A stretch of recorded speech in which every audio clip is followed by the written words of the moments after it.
coś niesamowitego, ja się na to zupełnie nie zgadzam. W tym roku ktoś mi ukradł 1,5 miesiąca. Wczoraj był październik, no jakaś połowa. Wypiłam kawkę i nagle się okazuje, że jest praktycznie połowa grudnia. Zaraz przed tą kawką w połowie października odłożyłam sobie przepiękny papier ryżowy od Icecraft i za chwileczkę miałam z niego zrobić piękne bombki. Kawka dopita, patrzę na zegarek, a tutaj 8 grudnia. O nie, a papier dalej leży. W październiku pomysł był taki, że projekt będzie wow, klękajcie narody, skomplikowany i przepiękny, a jest jak zwykle, czasu brak, więc lecimy szybciutko. Do tego papieru medaliony 11 pasują znakomicie, ale jeżeli macie ochotę, to 12 także świetnie siądzie. Medalion albo bombka akrylowa klejona od środka zawsze wygląda mega elegancko. Pracy niewiele, a błyszczący plastik zawsze nam zrobi efekt wow.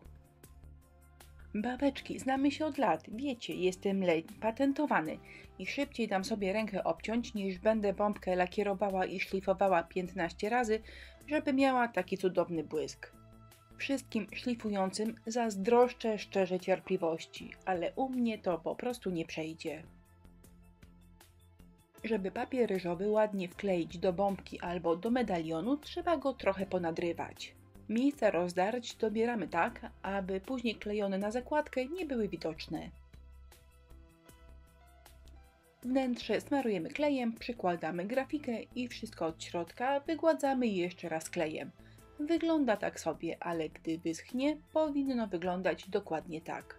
Papier ryżowy od Icecraft jest niesłychanie delikatny, dlatego przeźroczystość jego jest bardzo wysoka. Inne papiery zazwyczaj nie są aż tak przeźroczyste. Ale prawdę mówiąc, to nie ma żadnego znaczenia. Podmalowujemy białą farbą i wszystko znowu wygląda idealnie. Akurat ten medalion cały pomalowany na biało będzie miał zieloną obwódkę, ale namawiam Was, bo ten papier ryżowy bardzo się do tego nadaje, aby spróbować pocieniować brzegi bombki od środka. Żeby cieniowanie wyszło ładnie, farba nie może być za gęsta. Możecie ją rozrzedzić odrobiną wody.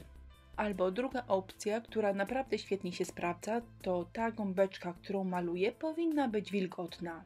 Przy tego typu cieniowaniu 2 gąbeczki to absolutne minimum.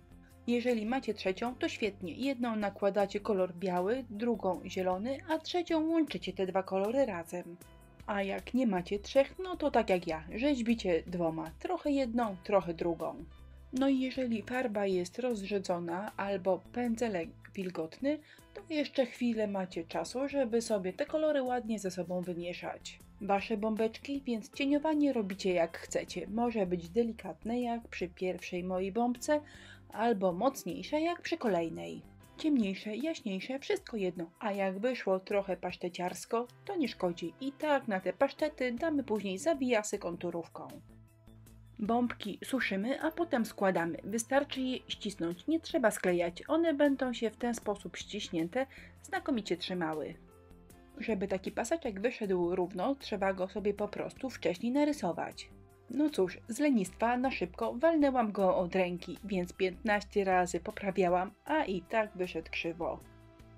No ale ja na szczęście takimi drobiazgami to już się wcale nie przejmuję, czego i Wam na te święta szczerze życzę. Za chwilę tą konturówką zrobię szlaczek, ale żeby chlapy fajnie pasowały do konturówki, to właśnie je pochlapię konturówką. Za moment wszystko jest suche i ponownie ta sama złota konturówka. Zasada powinna być taka, jeżeli kółeczko jest idealne, to robicie idealnie ładny i równy szlaczek. Jeżeli walnęliśmy krzywulca, to warto zrobić taki szlaczek, który odwróci uwagę od naszych wszystkich nierówności.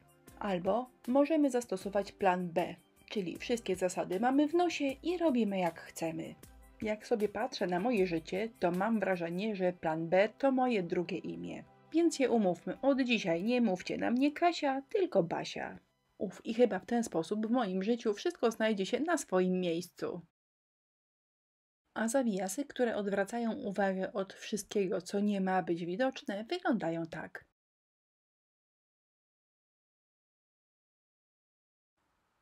a te dwie pozostałe bombeczki ozdobię w odwrotnej kolejności. Najpierw dokleję do nich ozdoby, a dopiero potem domaluję zawijasy. Czasami pytacie mnie w postach, jak doklejam chwosty. No właśnie, doklejam je tak.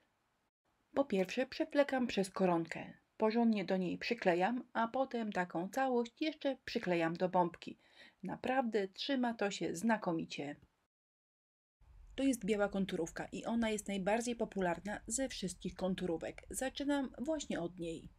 Na kolejnej bombce pokażę Wam, jak się prezentuje trochę niedoceniana konturówka perłowa.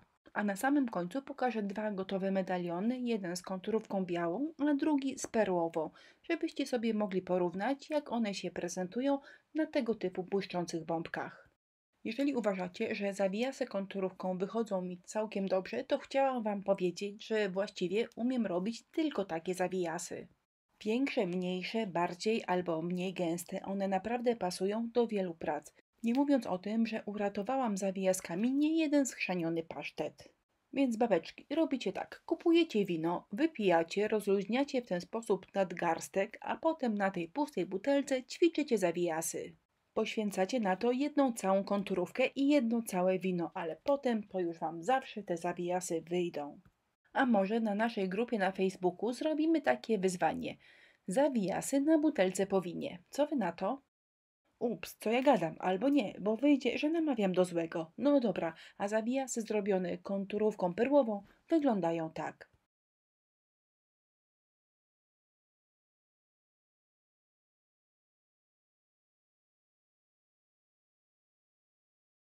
A teraz wystarczy dokleić do bombek kokardki i inne cuda, które tutaj dobrze pasują.